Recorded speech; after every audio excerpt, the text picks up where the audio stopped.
everyone, and welcome to the second episode of the Nickel Initiative Talks and Webinar Series.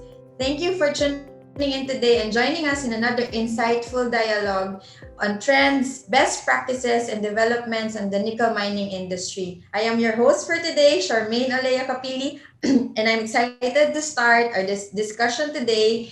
But before that, I would like to thank our friends from the Department of Environment and Natural Resources, Mines and Geosciences Bureau, from the Academe, European Chamber of Commerce and Industry, and of course, members of the board, officers, and employees of the Philippine Nickel Industry Association. We also have some other colleagues from the mining industries.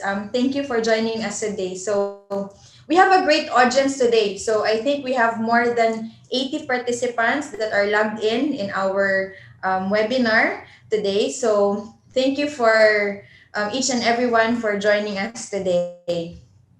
So just a few reminders before we begin. So first, this webinar episode is being recorded and will be uploaded to PNIA's Facebook page. So please like PNIA's Facebook page, and you can also share our videos and photos that are in our Facebook page. So second, the video and microphone of our participants have been disabled to avoid disruptions in the program.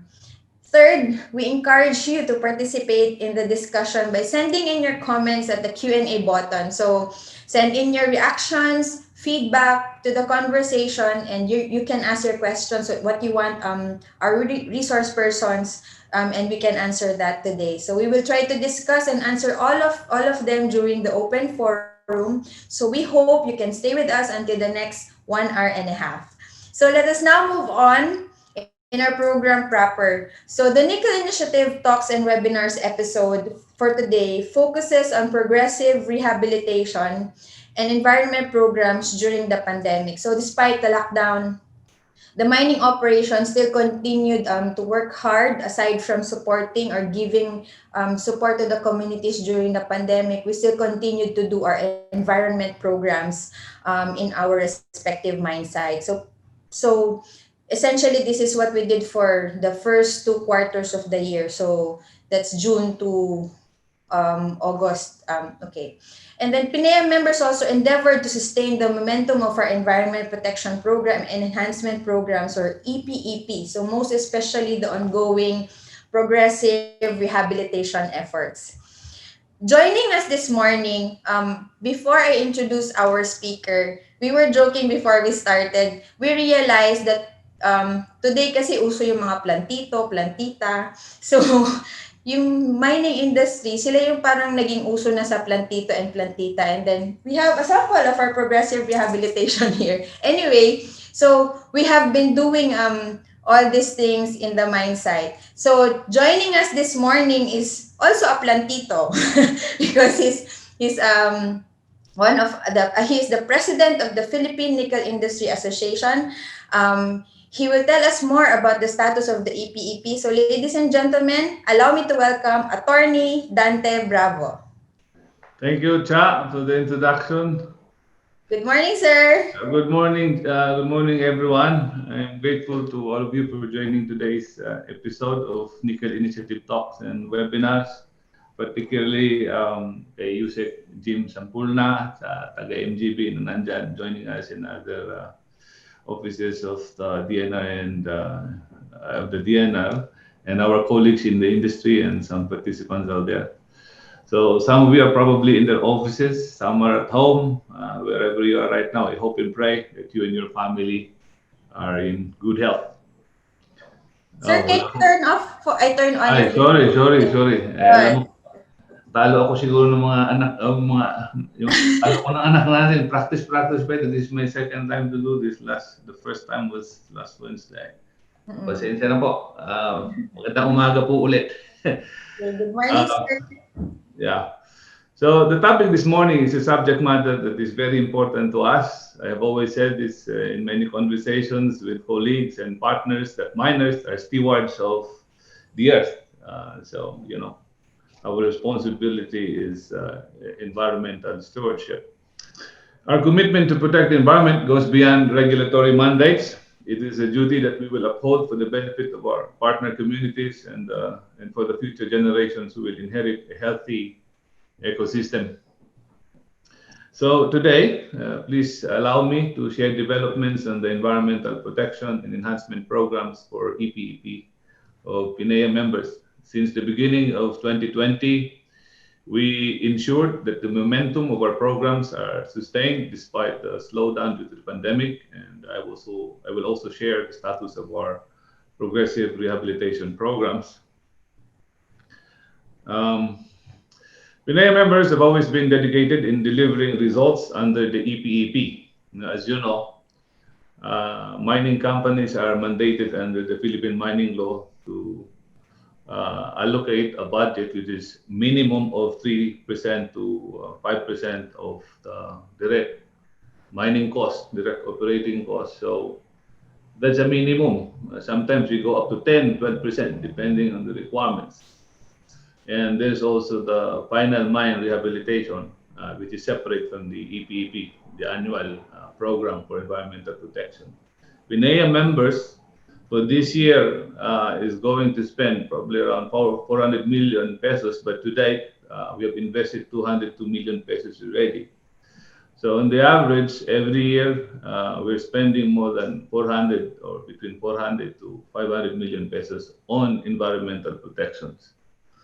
So we maintained the momentum of EPEP initiatives despite the hard lockdown, particularly in the second quarter. We were not able to operate from uh, March to April, 2 months that we didn't have operations because our local government units are very cautious. They don't want the entry of foreign vessels. And but we were able to resume beginning May at 50% capacity. But notwithstanding that, we continue to implement and commit to our programs mandated by the government. So we continue to make it a point to improve what is already in the area and contribute to the beauty, safety, and preservation of the community. As of August 2020 rather, our members have reported a total of 6.59 million trees planted across 3,167 hectares in line with our progressive rehabilitation programs. When we started reporting this 2 years ago, we reported 4.3 million trees planted, and then in 2019 it went up to 5.3 million trees.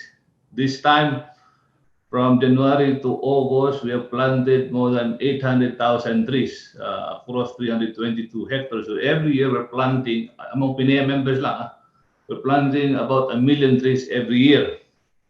So for this year, we will make it we will plant another 1 million trees. And this figure will still increase considering the progressive rehabilitation program is an ongoing activity as we speak. These trees are planted across our mining sites in Surigao del Norte, Surigao del Sur, Agusan del Norte. We have in Palawan and Zambales, where our PNIA member mining companies are operating. Our members do not just plant for the sake of planting, just to comply with regulations. We conduct research to identify which tree species will be the most beneficial for the environment. Usually, of course, if you want to rehabilitate the area, you plant the endemic species. Before we clear the area, we collect wildlings. We put up nurseries and put all those wildlings there. We produce our own seedlings there. Most of us have more than 500,000 seedlings in their own nurseries, their own respective nurseries. We engage the community to help us produce seedlings so that we have enough planting materials for purposes of progressive rehabilitation. So, for example, implementing our tree planting programs, we also study the success rate of seedlings. We are required to have a survivability rate of 80%. And most of us are able to make sure that after 1 year, 2 years, we're able, if it's below 80%, we're able to replenish it. So that's how important our nursery is. And we do not also just plant the endemic species so that we grow back the healthy ecosystem and maintain the area's biodiversity and wildlife. We have also planted fruit-bearing trees such as coconut, rambutan, cashew. We even plant vegetables. So these are part of our experiment study that along with these other plant materials, they can go along with the endemic species like Nara, Agoho, yung Magpuno, Mulabi, Rubber, Palawan Cherry, Golden Shower, Maribohok. So these are the endemic species that we usually grow. On this slide, we can see the various nurseries of some of our mining companies where various research and monitoring takes place. So mine-sized nursery is always a source of pride, and that is where all our progressive rehabilitation efforts begin. Among PNIA members, we often compare both the three species and plants that we are trying to cultivate.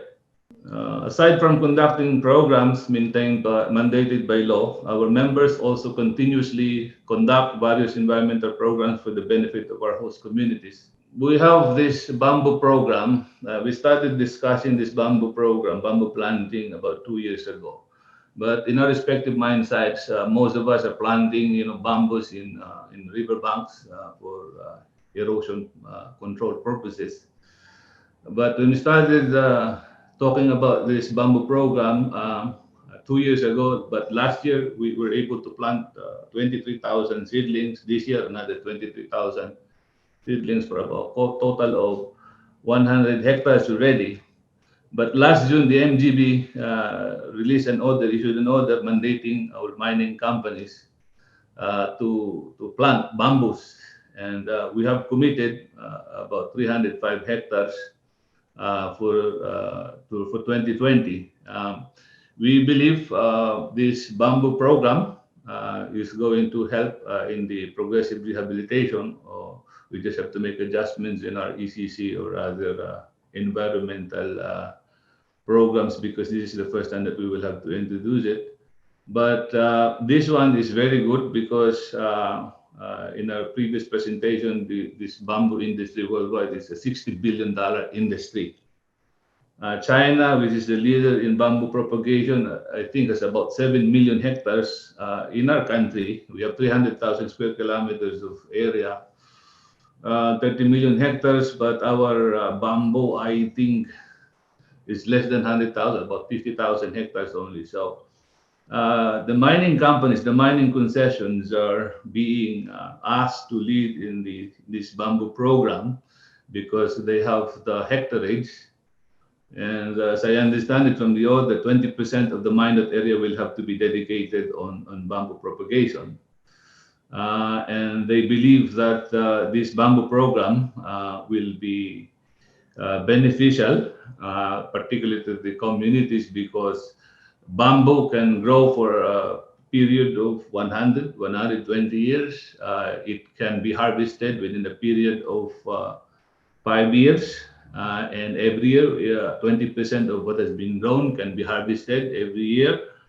And that can be converted into various products, furnitures, engineered tiles. I think there are a lot of how do you call this, products that can be produced out of this bamboo. So we are supporting the initiative of the DR and MGB on this one, and we will give an update on our progress in this program.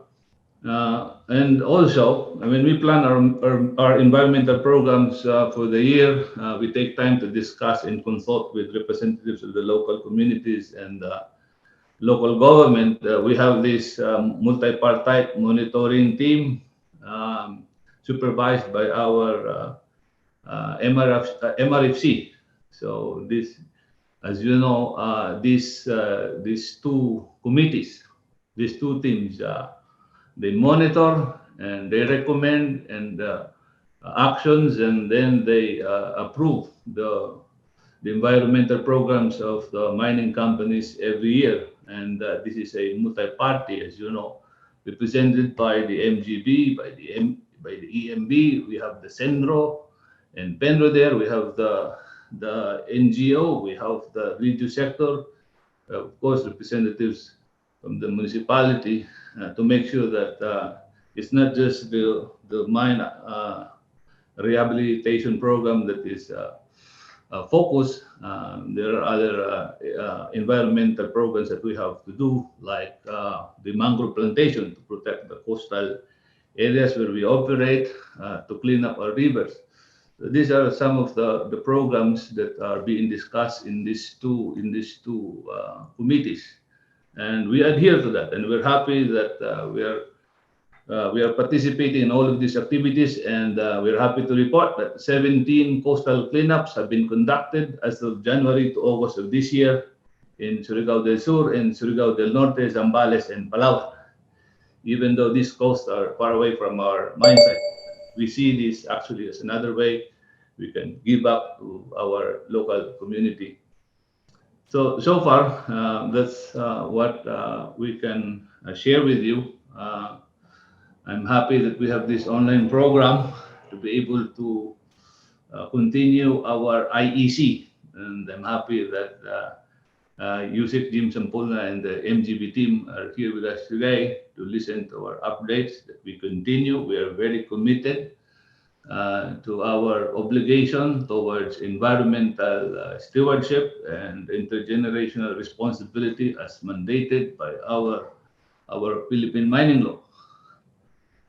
We can assure you that PNIA members have endeavored to sustain, if not enhance, our environmental programs, ensuring we always go beyond what is mandated by the government and making sure that these programs are inclusive and beneficial for the local communities.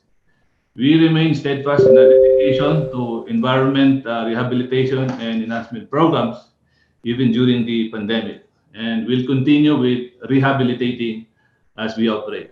Thank you very much, ladies and gentlemen. Thank you, Attorney Dante. Sorry. Thank you. Thank you. So just a quick overview about what Attorney Dante said.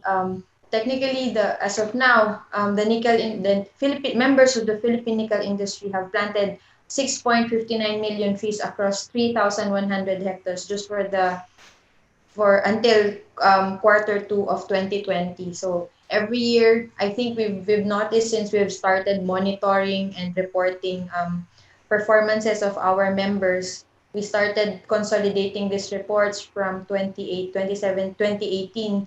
So we've seen that it's growing like more than a million every year. So okay, sir. And then, of course, not to forget the coastal cleanup activities and then protecting our rivers and watersheds. And so I think we're ready for the next speaker, Sir Dante. Okay. Okay, sir. So our next speaker for today is really we really thank him because I know he's very busy. He was just recently appointed, I think 2-3 weeks ago, as the new lead for enforcement, mining, and Muslim affairs. And I heard he is also my kababayan from Davao. So we are fortunate to have him here with us today, despite his very busy schedule. We had a brief conversation before we started this morning. So, ladies and gentlemen, allow me to please welcome Undersecretary Jim O. Sampulna. Undersecretary Jim? Yeah, thank you very much for that very, very beautiful introduction from a beautiful lady from Davao. May Indeed, buntag. may buntag. Oo, siguro sir, we can turn on our video. Okay. Yeah. Okay. Okay, there. May Yeah, buntag indeed. Jim? May buntag kanyang tanan. Oo. Actually, I was really amazed or amused of the report of my good friend, Attorney Dante Bravo, President of the ENHIA. And really, we really appreciate all of the things that you have done. Salamat po sa inyong suporta sa DNR for our sustainable development. Distinguished guests, our partners from the mining industry, colleagues and from the government, friends from the academy, and online participants for the Nickel Initiative Talks and Webinar Episode 2, the Progressive Rehabilitation and Environmental Programs During the Pandemic, organized by the Philippine Nickel Industry Association. Isang makabinang umaga sa inyong lahat. At the outset, let me congratulate the organizer of this forum. At any rate, it is an extreme pride and privilege to speak before this august body, the Philippine Nickel Industry of the Philippines, who continues to steer the mining industry and towards sustainable development. I would like also to express my gratitude to the Honorable Secretary for assigning me as Undersecretary for Mining, the first time that I will be with the mining industry. The mining industry is one of the economic drivers which propels the country's GDP, together with agriculture, food processing, telecommunication, production of cement, iron, and steel, among others. Just like all other business sectors, the mining industry is also affected by this pandemic and trying to cope with the new sense of normalcy. To the members of the PNIA and to the rest of other organizations, partners in the mining industry, the government acknowledges that the industry as a whole is facing challenges on how it could still sustainably achieve responsible mining in this very unprecedented COVID-19 situation without jeopardizing the highly anticipated benefits from the mining and without leading into loss of income and job retracement.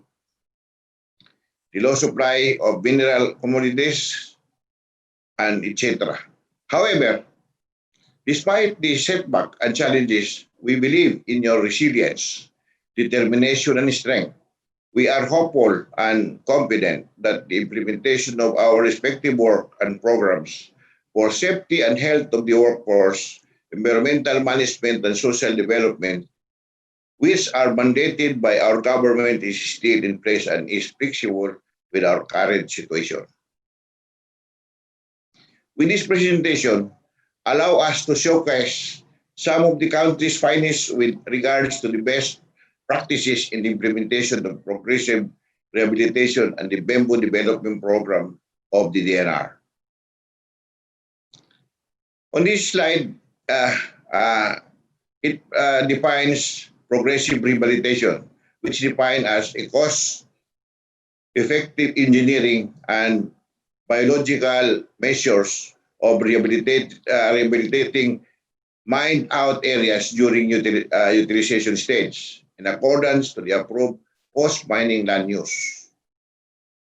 As embodied in Section 69 of the Republic Act numbers 7942, the Philippine Mining Act of 1995, all contractors are required to implement an environmental program. Likewise, pursuant to Section 169 of the NR Administrative Order number 2010-21, the revised IRR of RA number 7942 or the Mining Act, an environmental protection and enhancement program, EPEP, shall be required to all contractors.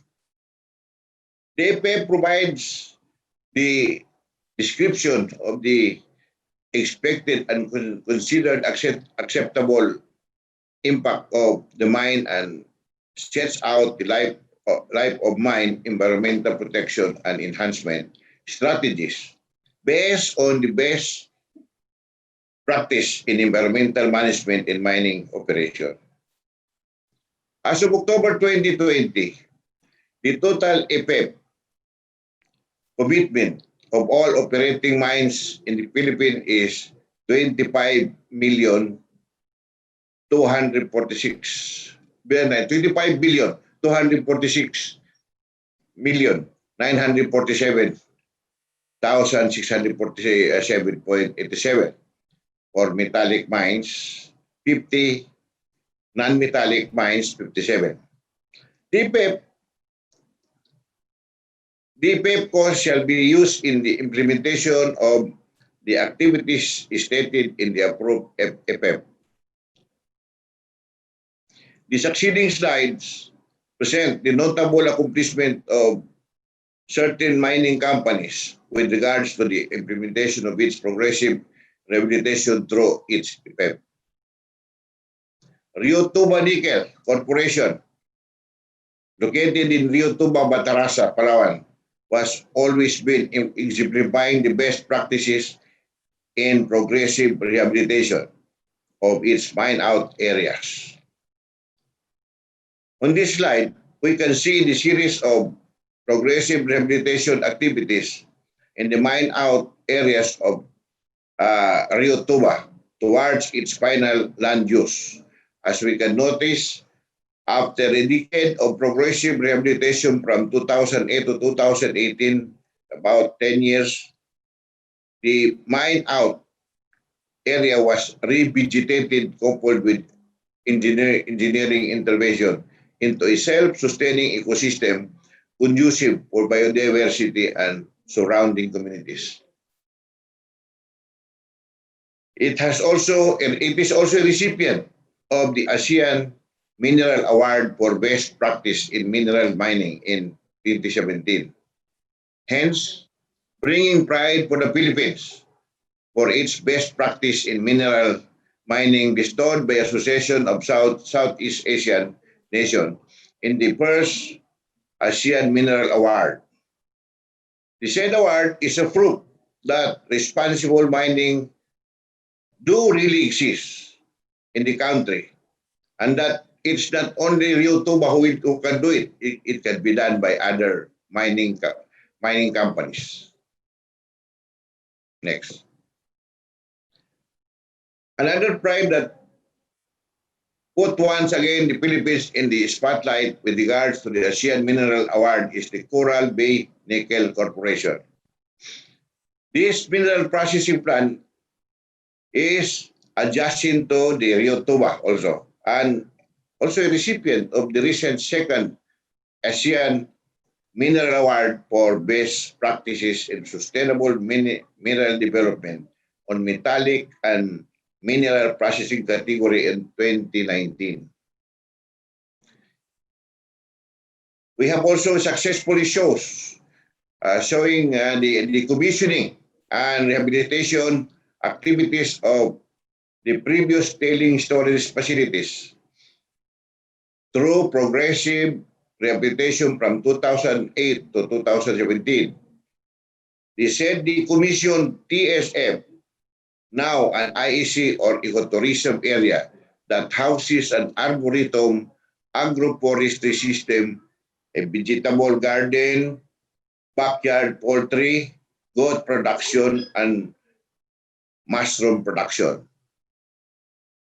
Another successful implementation of progressive rehabilitation is exemplified by PHILEX Gold Philippines Incorporated, located in Sibutan, Zamboanga del Sur. With the cessation of its mining operation in 1999 due to economic constraint, the former open pit and heap leaching processing plant were now revegetated and decommissioned, wherein mining footprints is quite unnoticeable and transformed into a more beneficial land use.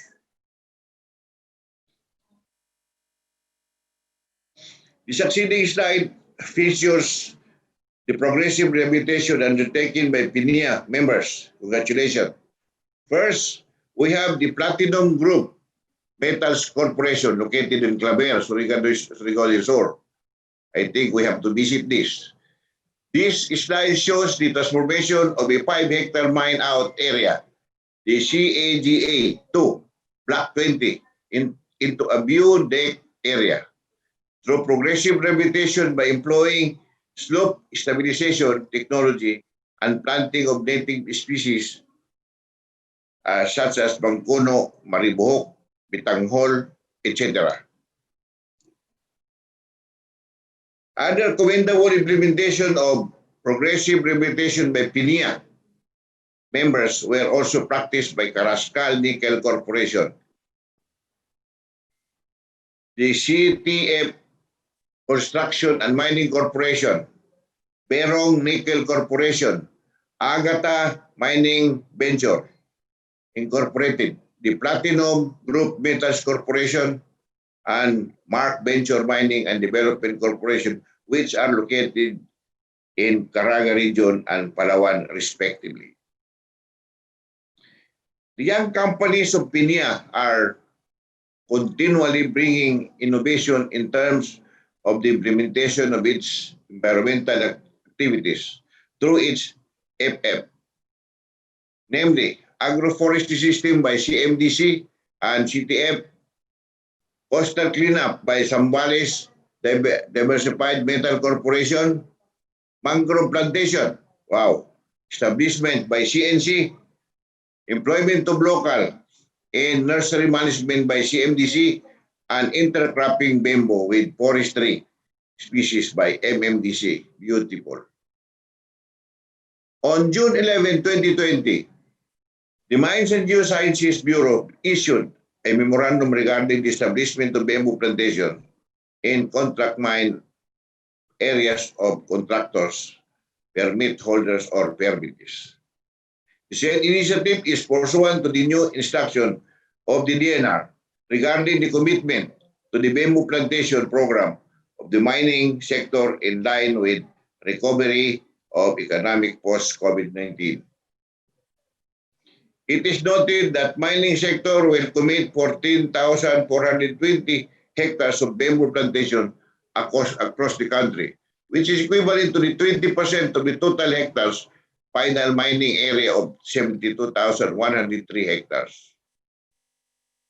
Salient features of said memorandum on the commitment of mining sector for the bamboo plantation program include that the contractors, permittees without mine out area yet for rehabilitation and offset bamboo plantation outside their contract permit areas will be considered based on the following conditions.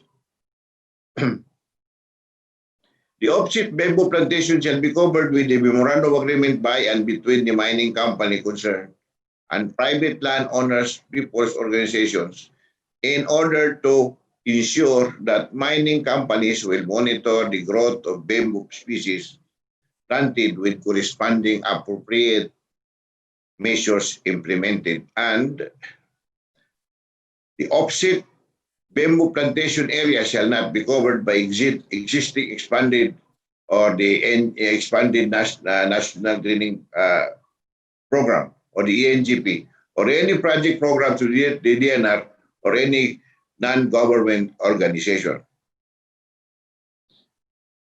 These slides present the ongoing bamboo plantation establishment of certain mining companies in the country. The PHILEX Mining Corporation located in Toa, Benguet, and the Commission TSF transformed into a bamboo plantation since 1998. To date, the said TSF is heavily vegetated with bamboo and tree species.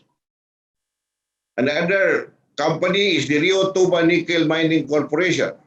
Located in Rio Tuba, Matarasa, Palawan, bamboo was utilized as rehabilitation and landscaping species in the former mine out area transformed for ecosystem restoration laboratory or ecotourism purposes. Hinatuan Mining Corporation is also part of it, which is located in Taganaan, Surigao del Norte.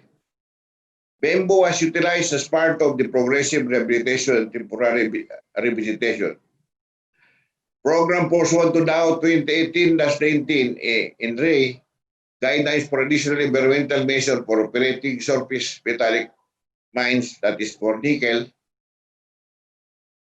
With that, ladies and gentlemen, I thank you very much for listening.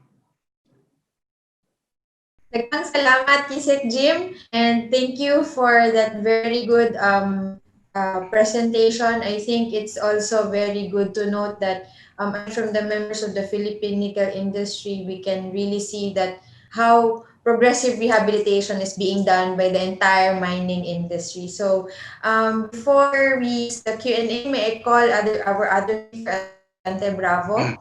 Sir, we would just like to get your industry insight on the very good presentation of DNR on how they presented the industry's effort for their EPEP. Yeah, so Yeah. thank you, Chair. Thank you, Yusek Jim. That was a Yes, sir. wonderful presentation. So we are showing the public that we have examples of what responsible mining companies,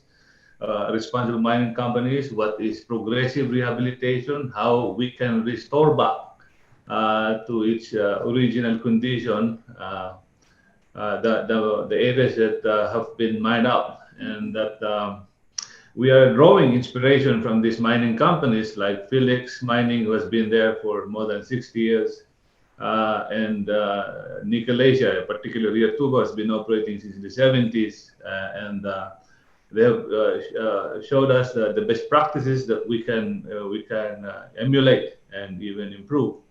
And right now, of course, with the mining law in place more than 20 years ago, this has basically helped us um, put a very nice regulatory framework, particularly environmental protection and conservation, and that these mining companies, as well as the government, have to work together to build the capacity, the experiences, to be able to come up with best practices. So it's not just from our side, but from the government side to be able to work together, because mining operation is a typical public and private partnership. So as we continue to support and promote the industry, then we can show the world, we can show everybody that there is what you call, as using Jim Sampurna said, a responsible use of our natural resources, that we will have the best mining companies in the region or in the world. And as mentioned by Yusuf Jim Sampurna, we have mining companies winning awards in the region, in the ASEAN Mineral Awards. And every year, mining companies gather together to compete with each other on best mining practices. Yeah. So not just on exploration, on non-metallic, on metallic, on underground mining, on open pit, on mineral processing. We have all that. So this is basically our commitment, both from the government and the private sector, that we comply with the law, we go beyond compliance, and that we will continue to that, to leave a legacy that the mining industry is really beneficial to the country, and in this pandemic can help revive the economy. We can contribute a lot, because more than 50%, about 50% of what we make goes to the government, and what the government makes, about 50% goes back to the host communities. So so it's not just about providing employment. It's not just about developing local communities. It's helping national economic development. And if we continue to do this, we believe that we can go back to the time when the mining industry is a very big contributor to the economy. We can be a mining economy without sacrificing environmental protection, because in the experiences that we will be gaining, in the skills that we will be gaining in the promotion of the industry, we can make sure that everything is in order. So there is the contribution to the economy, there is the protection to the environment, there is the help to the local communities. And mining companies' contribution has been an equalizer to less developed areas, because, as you know, the internal revenue allotment is based on a formula, based on land area and population. Less developed areas, less population, so less internal revenue allotment. But under the mining law, 40% of the national wealth goes to the host communities, to the province, to the barangays, to the municipalities, and we have even indigenous people's royalties. So mining companies are really helping less developed areas, and we have seen that in areas where there is mining, and there's a lot of development there today.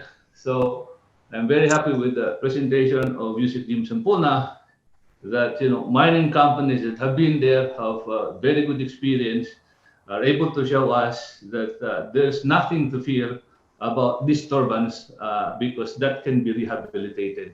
And our law, we can continue to improve on that, but our law is sufficient for the time being because it provides for progressive rehabilitation as well as final mine rehabilitation. So that is something that is absent prior to the passage of the Philippine Mining Law of 1995. So that is something that we can show the public that mining is good for this country. Maraming salamat po. Thank you, Attorney Bravo. So, Yusek Jim, if I may ask lang po, ano, so, based on your presentation, sir, what is the overall assessment of the DENR of the current progressive rehabilitation programs of the mining industry, and what has improved po in these programs, and what do you think are the things that we still need to improve in implementing these programs, Yusek Jim? In fact, I was really awed upon while I'm doing the presentation and the presentation of Attorney Bravo. I was awed with the accomplishment that you have done. The not only the nickel but including the other mining industry. Really, I was really surprised that from the office that I have been with the Bureau of Forest Development, I thought we were the only one doing that job. Now, really, I was really surprised that even the mining industry is doing their part in the rehabilitation of our natural resources. So, in fact, I want the problem with our with us right now is that it's not these things are not known by the people, and we will we will endeavor that this will be known by the people. That all the airport, ipakita natin sa lahat ng airport, lahat ng shipping line, these things that we have done to our environment. Because the mentality of our citizens are, when you talk of mining, it's destructive. They are not thinking that mining is, what we are doing is a responsible mining. And I think we can go beyond that. In fact, I'm planning that every year we will be sending other agency, other offices in all your mining agency, mining areas para makita nila yung lahat ng ginawa ninyo. Alam mo, I'm really very proud of what you did. In fact, we can go more, actually. So I would like to congratulate, actually, the mining industry, the PNIA, and other mining companies for doing their share in the development or rehabilitation of our mine out areas. Okay, thank you, Yusek Jim. I think, Yusek Jim, we could also really say right now that government and the mining industry have a very good partnership Yeah. in terms of promoting the mining industry. In fact, sir, nangyari lang yung pandemic, we're about to kickstart the mine responsibility campaign. Although naka-kick off naman na siya, although we're hoping na, but we're still continuing to work with MGB. I think together with the Chamber of Mines and the Philippine nickel industry, we've been working closely with Director Moncano and his team to do the promotion of the mining industry. It's really more on promoting the responsible mining efforts of the industry. So, sir, we have some questions from our audience. So, the first question is from the distinguished professor of the University of the Asia and the Pacific, Dr. Bernie Villegas. So, I think this question can be answered by both speakers, I think from the government perspective and the industry's perspective. So I would like to suggest that the government will first speak and then we have the insights from the industry. So the question from Dr. Villegas, Dr. Villegas, could you specify the impact of your program on poverty alleviation, such as employing indigenous people and some of the poorest people in the rural areas? I think this is an industry response, sir. I think Yeah. this one can be answered first by Attorney Bravo, and Sorry, then bro. we would like to request Yusek Sampuna to get his insights as well. Attorney Bravo. Well, I'd like to thank Dr. Bernie. It's nice to hear from you again. So I'd like to tell Dr. Bernie that in terms of poverty alleviation program, um, the host communities, particularly in the municipality where there is available data and hope, um, we have a data right now here, but before mining, for instance, in Clavet, or rather when there's not much, there's only Taganido there. There's only one mining company there. Um, the income of that area is less than 100 million. When many companies have been operating in the area, because of the executive order issued by President Gloria Macapagal Arroyo, which promoted the industry. Um, right now, the income of Claver is more than 400 million pesos, and you know how much it can do to the local development. Now, in the data that was presented to us, I think many years ago, more than 10 years ago, the poverty incidence there was more than, if not 30 or 40%. But right now, it's below 20%. So I think that statistics can tell you that there were a lot of people that have benefited from the mining industry in that area. I'll tell you also as an example in the host communities, particularly in our host communities in Barangay Cagjanao, Hayang Gabon. Way back in 2007, the population of those two barangays, alam ko, 500 or less. Tag-ita pa 500. Right now, it's more than 5,000. There was migration. Reason for that is, they are being employed. In 2007, ang kanilang era is less than 1 million pesos. Right now, they receive, their income is more than 30 million pesos. So you can see that the migration there, the increase in income, definitely reduce the poverty in that area. It has helped in the human capital development because we have established schools there.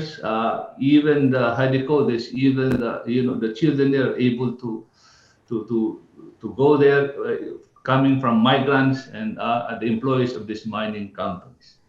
For the indigenous peoples, we have there is a presence of indigenous people in the area, and so they receive a 1% royalty.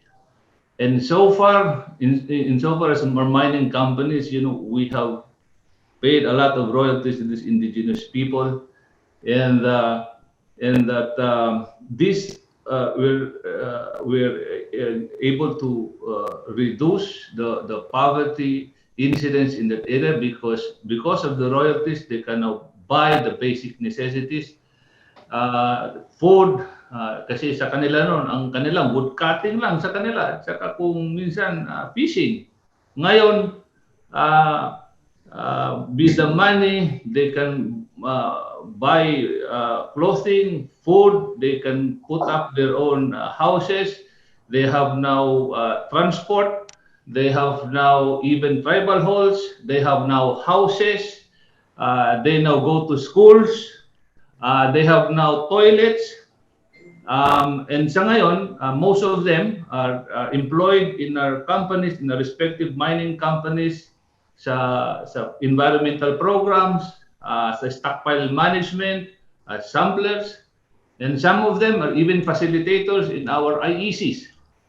So in terms of employment, in terms of poverty alleviation, these are the what the mining companies are able to do, at least in our mining sector. But I think it's true even in other areas where there is mining company that is operating.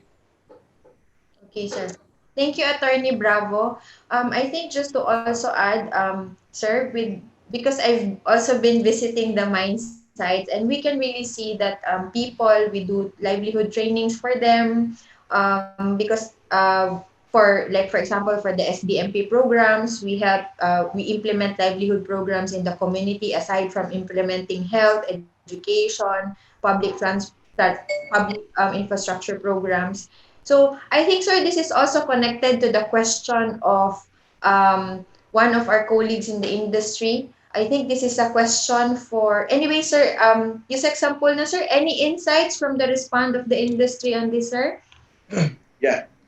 Thank you. Actually, we have been urging our partner companies not only to the financial gains that our community are getting, we are also urging our the mining industries to hire locals because it will alleviate yung mga locals natin. Yun ang bigyan natin ng priority yung mga local to hire mga locals, whether he is an indigenous or whatever. Basta if we could teach them and hire them to the job, kung qualified, siguro yan ang priority natin i-hire. Okay, sir. Yeah, thank you. You said simple na, most definitely. Most of us, more than 70% of our employees come from the host communities. But of course, as Hallelujah. you know, yeah, mining companies, as you know, those that come from other areas, yun yung mga managers. Yun yung mga, tawag dito. Yun ang nagbibilang ng pera. Yeah, and of course, when we lack certain drivers and operators, Yeah. then we will have to hire. Them. But most definitely, it's not just 50%, about 70-80% of Very good, very good. we employ come from the host community. Thank you. Okay, sir. I think, sir, the next question is specifically for Yusek Jim. Yep. This is from Mr. Roger Dimel. He's one of our colleagues also in the industry. So for MGB, when will MGB update their SDMP guidelines to include more resource-based planning? From my experience, mining companies, Engineer. Yeah. sir. Go ahead. Engineer. From my experience, mining companies and MGB are more focused on money spent rather than results occurring to the community. So I think, sir, this is really more on are there any updates or revisions of the guidelines of implementing the SDMP program? Yeah. May I request engineer here from MGB to respond. Good morning, engineer. Long time no see po. And good morning. Good morning, Kumusta, sir? attorney. Good morning. Yes, magandang actually I'm with USEC sample na yan. Okay. So yung question is kailan update ng SDMP guidelines. Actually the question is very timing. For the information of everybody, especially those who are engaged in mining, we have an ongoing revision guidelines based doon sa based the result ng aming audit sa environment, audit sa safety, and of course yung kinakandak nating audit when it comes to implementation ng inyong social development and management program. Okay, siguro naman alam natin na yung inyong SDMP is based doon sa needs ng ating local government. Although sinasama na din natin sa guidelines na kumbaga hindi lang siya puro galing sa local government. So dapat may magagaling din sa mining industry. Kumbaga ano ba talaga yung pangangailangan ng host and neighboring communities. Okay? Although may suggestion din na katulad nga nung nasabi ni Yusek kanina. So yung IEC, kulang na kulang tayo since ang tagal-tagal na ng mining pero kokonti pa din yung nakakaalam yung mga measures na ini-implement ng mining industry. So aside from host and neighboring communities, Kumbaga para kinukonsider din natin na siguro sa town o sa probinsya, okay, din yung maabot ng ating SDMP. Okay? Kasi para kumbaga para ma-promote natin yung tinatawag nating responsible mining, hindi lang siya sa social, hindi lang siya sa environment and sa safety, and of course, more importantly is yung sa ating community development. Thank you po. Thank you, Engineer. So we have another question po for the ENR. I think this can also be answered by Attorney Bravo, but it is really more on the government side. So we have a question from si Sir Gabs, Professor Gabs Pamintuan from UP, and he's also a member of the MICC team. Good morning, Doc Gabs. Hindi ko po nakuha yung crystals ko sa'yo. So anyway, beyond compliance, what is the status of biodiversity management in the rehabilitation programs of the mining companies? Have there been formal studies on this matter for biodiversity management? So, I think this is a question for the ENR. Or yes. Engineer? Engineer. Galing kay Doc Gabs, Engineer. Sir Gabs. Sir Gabs. Actually, okay na naman yung question. No? Actually, we have an ongoing DAO, DMB, ongoing po namin ginagawa, na siguro after mga few weeks, magkakaroon sila ng consultation sa mga mining companies kung metallic, non-metallic, included din yung small scale. So, ang title ng ginagawa naming DAO, actually BMGP and DMB ko, is yung enhancement on conservation and protection sa biodiversity ng mining. Although pagka nakita niyo yung details, baka siguro siyempre hindi tayo kasi siyempre ang mining tayo more on development tayo. So isa sa naka-highlight doon, siyempre hindi ba after mining, after implementation ng EPEP, nandun yung FMRBP. So sa ibang libro ang ginagamit na lang term is reclamation, which is yung ibabalik natin kung ano siya dati.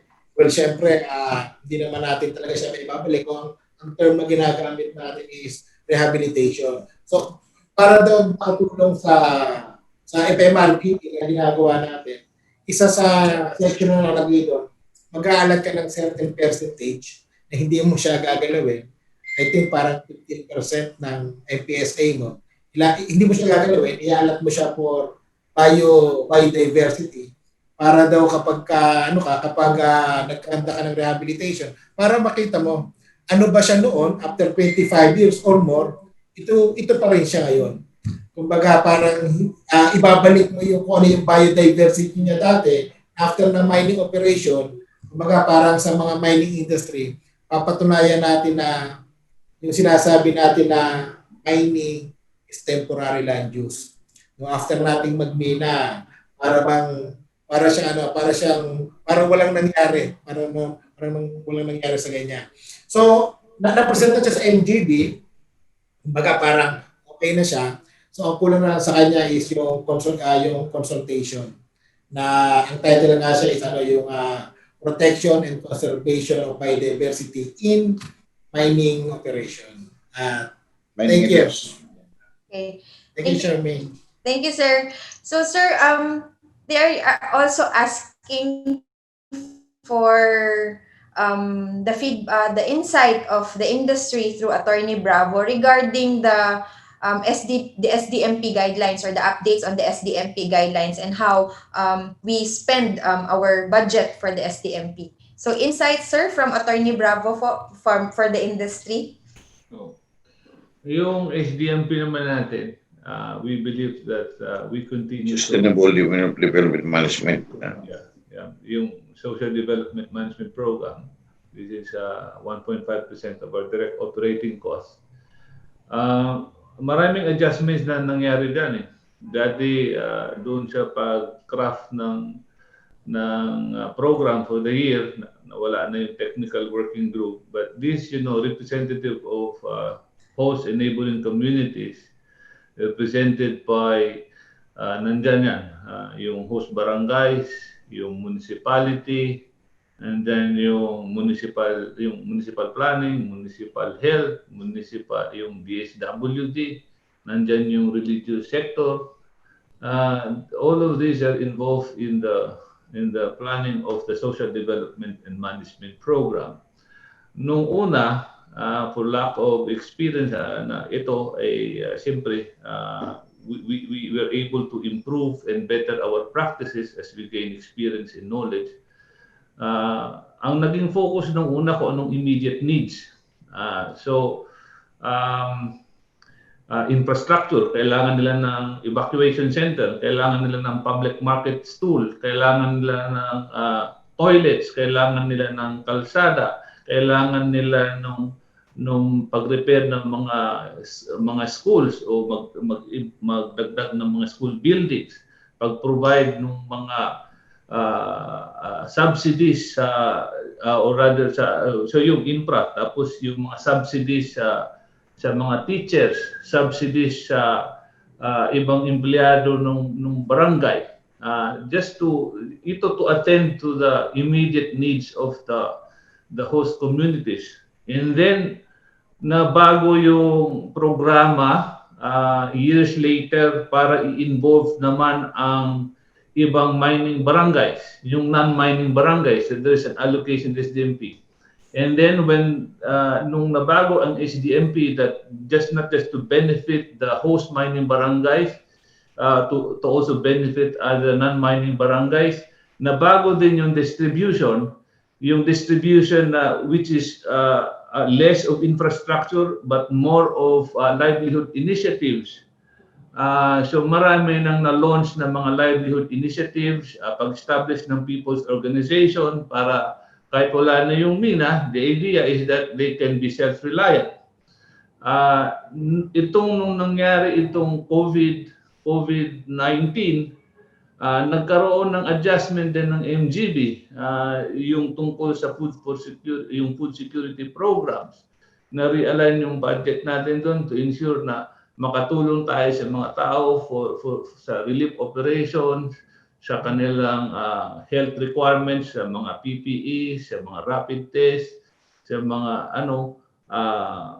at saka yung kasi hindi naman pwedeng palaging dole out, so nagkaroon kami ng mga community gardening, may egg laying, para tumulong sa host communities at saka sa neighboring barangays. So it's a work in progress. Hopefully, what is mandated in the law that, or rather the aspiration in the law, that we have to use the SDMP as a sustainable program to make the host communities and the neighboring communities to become self-reliant. But of course, we will have to assist them, develop them, ito through education, through providing skills, and hopefully itong sa aming livelihood initiatives, along with that yung values formation na hindi lang basta na itayo, tapos baka hindi na mapatakbo ng maayos. So maraming factors yan, pinag-aaralan yan. At hindi naman natin yan overnight magagawa na lahat ay perfect. But we are going towards direction, and we are seeing a lot of good results in that. And we have seen communities really appreciating the efforts of mining companies, and that they welcome yung values formation, yung education, yung skills development, na hindi lang kailangan silang mapunta sa mina, kasi yung iba sa kanila hindi man employable sa mina, but on their own, they can still be productive by providing, yung provisioning na kailangan, like sa food, vegetables, livestock, kung yung iba nagpuproduce ng uniform for the mining companies. So other things. So this is sa akin, ito yung direction ng nakikita ko na ginagawa ng regulators, ng MGB, at saka ng host communities, at saka ng mining companies. So we are there.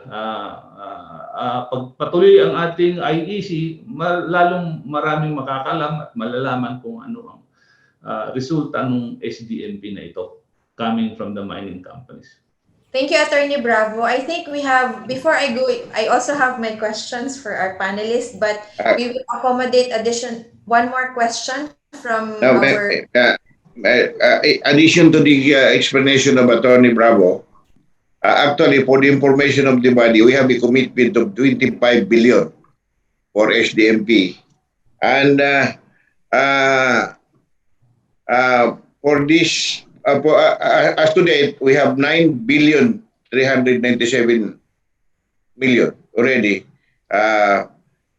What's this? This was reported. And we have already spent, the company has already spent 7.8 billion. Additional info lang sa ating mga participants. At out of the 25 billion na commitment, we have already received 9.3 billion, and we have already spent 7.8 billion for the community.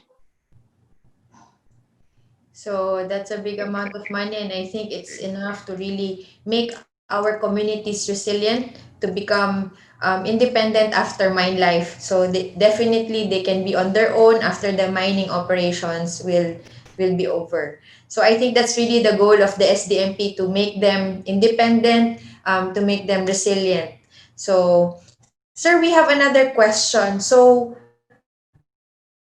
for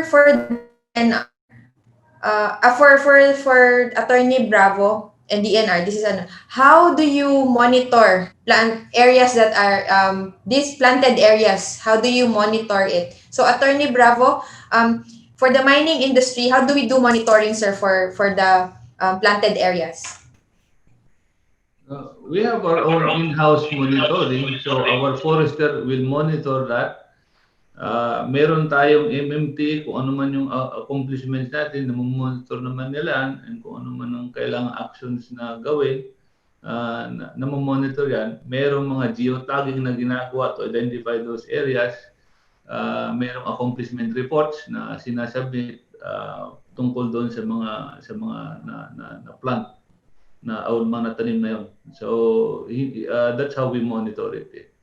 On the part of the DNR, we have a quarterly monitoring by our regional offices, and I think it's high time for us to level up that even the central office will now participate in the monitoring. No? And not only on the plantation, but to the effect of the, we will be conducting profiling and studies on the effect of mining industry in the community. Pupuntahan ng mga empleyado natin na galing sa central office yung mga community kung kayo ba ay walang reklamo, kayo ba ay hindi nagkakasakit, kayo ba ay nakakapagtrabaho. All of these things will be properly monitored by the central office, and this is the level up that I'm telling you, that we will do everything for the community.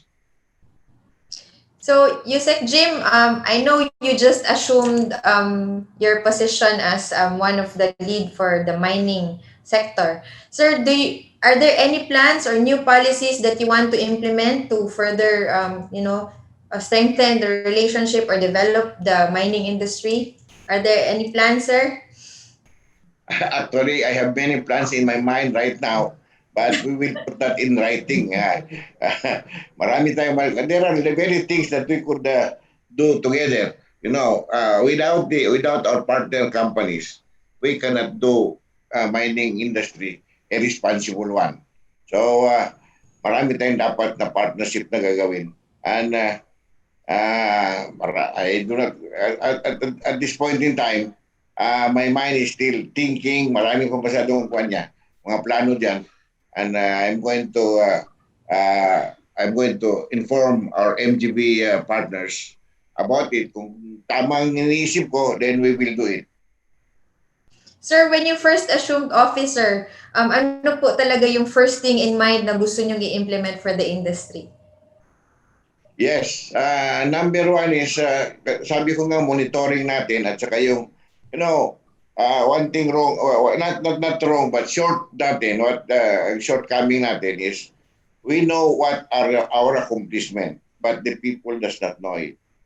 We have to develop a scheme or a plan, master plan, MASCOM, communication plan that all our performance maganda. We have good accomplishment, we have good intention, and we have maganda ring income na kukuha dyan, but people does not know it.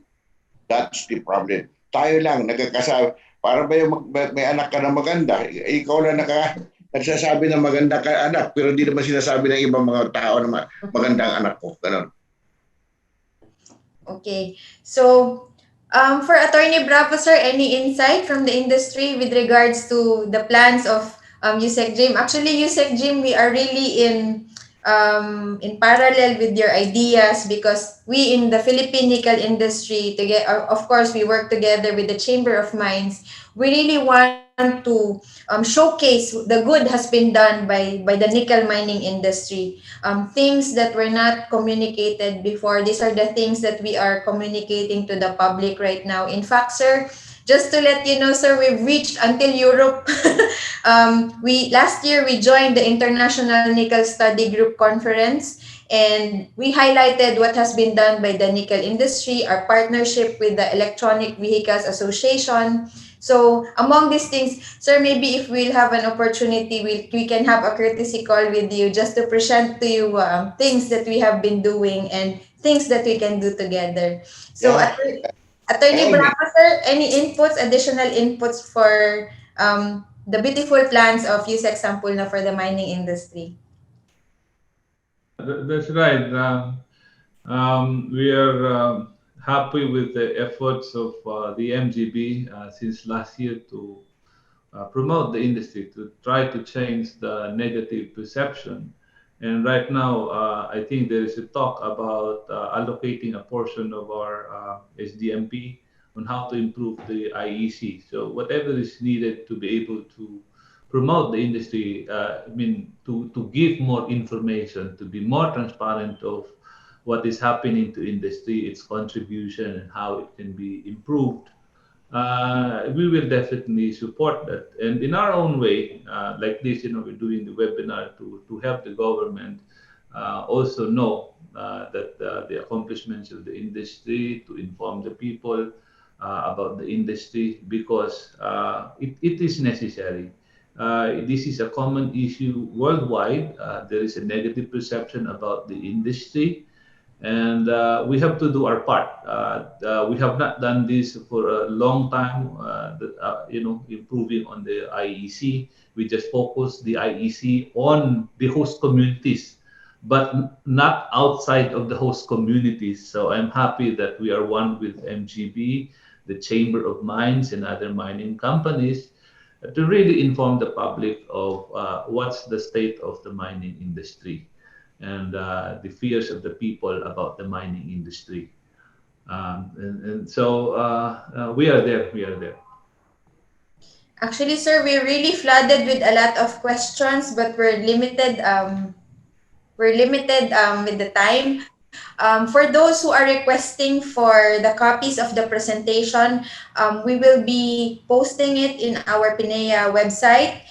Just go to the website of the Philippine Nickel Industry Association, and then it will also be posted on the Facebook page of PNIA.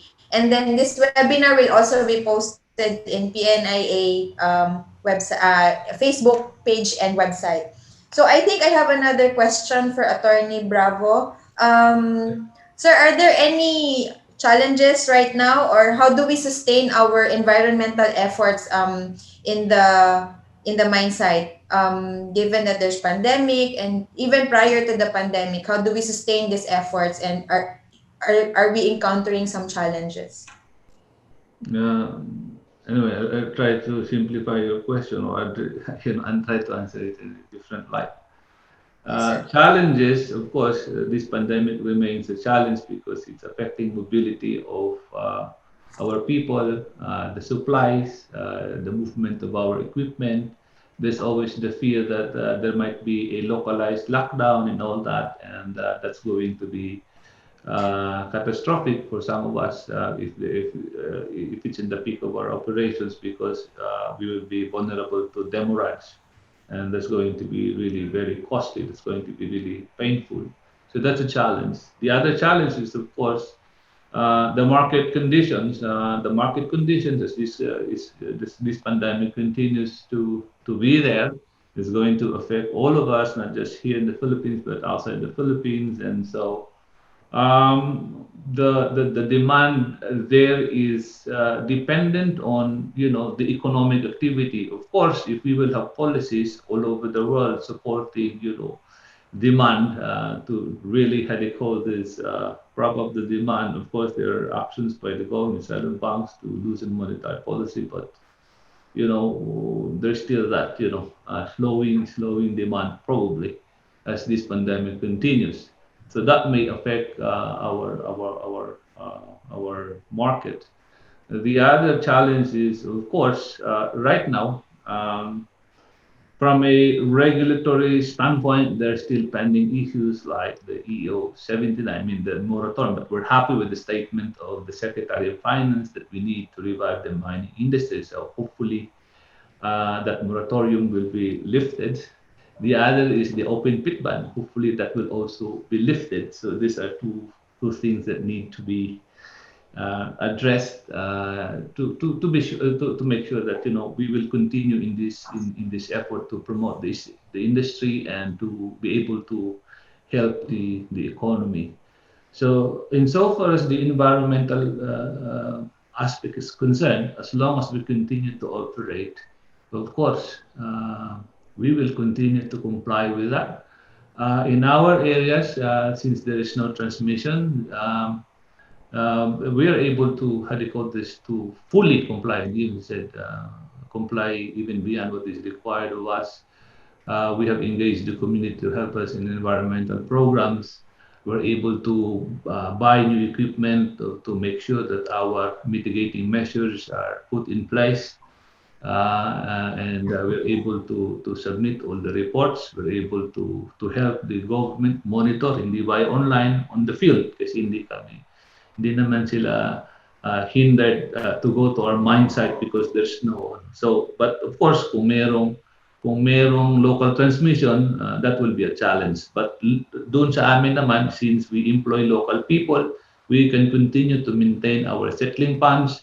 We can continue to plant. We can continue to reshape, mined out areas. All of those things that we do normally in every year to implement our programs, we're able to continue do that. Pero siyempre, pagka na-shut down ang operations, walang tao, hindi namin magagawa yun. So hopefully this pandemic ends. So that's how we are able to sustain our environmental programs, being able to operate. Thank you. Thank you, sir. Sir, I would just like to inform you that our friends from Singapore, from the Mining Investment Asia, they are also watching us. And I think our friends from the International Nickel Study Group in Portugal is also listening to us. And I think they're also hoping that after the pandemic is over, they can also meet the Honorable Undersecretary Sampulna in the near future to discuss their invitation to the Philippines.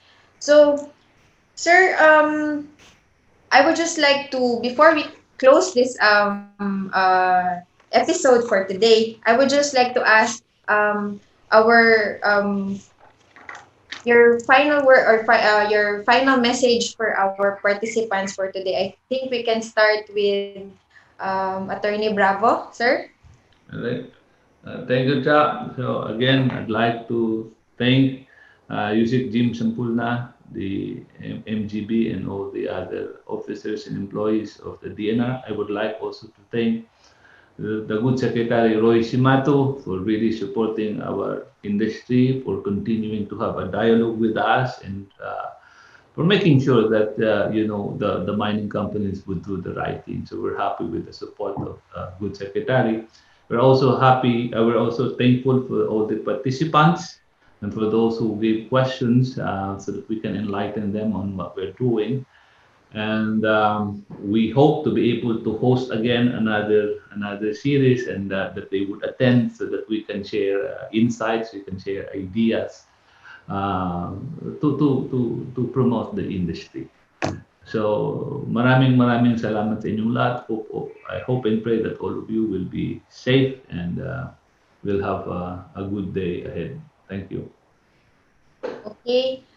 Thank you, Attorney Bravo. And as Yusek Jim, any words for our before we close our episode for today? Any words for our viewers and participants? Yeah. First of all, thank you for having me. And as I told you, the biggest problem of the mining industry right now is that we are doing good, but nobody knows what we are doing. So I think we have to come up with a dev plan together with the industry. We will come out with the dev plan so that we will now inform the people of what we are doing. And as regards to the ban that Attorney Bravo is telling, I think proper coordination with our office, the office of the secretary, uh, that can be settled. Thank Okay. you. Daghang salamat, Yusek Jim. Come again. Daghang salamat, Yusek Jim, and we hope to meet you after all these things are settled, and pag okay na, pwede na mag face-to-face meetings, Yusek Jim. Thank you kaayo, Yeah. Yusek Jim. Thank you kaayo. We really appreciate your Wala isa presence. pa yan. Wala isa pa yan. Sige. So, okay, ladies and gentlemen, this concludes our Nickel Initiative talks and webinars for today. I would like to thank again Undersecretary Jim Sampulna, and of course our PNIA President Attorney Dante Bravo for their time and for accommodating the questions that we have today. And we would also like to invite you all to join us again in our upcoming webinar. So stay tuned. We will be announcing our next episodes for the webinars. But of course, sirs, we apologize because of the internet connection. Medyo garbled po tayo. But we're still trying, okay? So again, please like and follow our Facebook page. And if you want further references, you can also check in with our website of the Philippine Nickel Industry Association. So thank you again, ladies and gentlemen. Until our next webinar, I wish you all a good day. Magandang araw po, and happy weekend to all, and stay safe. Thank you.